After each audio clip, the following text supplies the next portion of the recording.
Hey everyone, welcome back to my channel. In today's video, I will show you how to cancel your Bajaj Allianz life insurance policy online. Let's get started. Bajaj Allianz Life Insurance is a life insurance company. Sometimes people want to cancel their policy because they no longer need it or they are not satisfied with the plan. Don't worry, you can cancel the policy online. Before canceling, you must know about the free lock period. This is usually 15 days or 30 days for online policies. From the policy start date, if you cancel within this time, you will get a refund after a small changes. Now take your phone and open Safari or any browser. Go to the official website of Bajaj Allianz Life Insurance.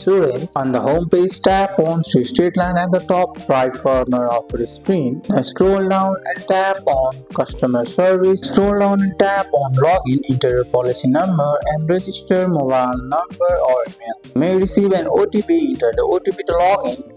After login, go to Policy Service, select Policy Cancellation or Surrender Policy. Fill in the required details and choose the reason for cancellation. Upload documents if asked, such as ID proof, policy document or cancel check. Tap Submit. After submitting, you will see a confirmation message or email. The company will process a request and, if eligible, the refund will be sent to your bank account within a few working days. And that's it. This is how you can cancel Bajaj Allianz Life Insurance policy online. That's all for today's video, guys. I hope you guys like this video. If you found this video helpful, drop a like, subscribe for more videos. Thanks for watching. See you in the next one.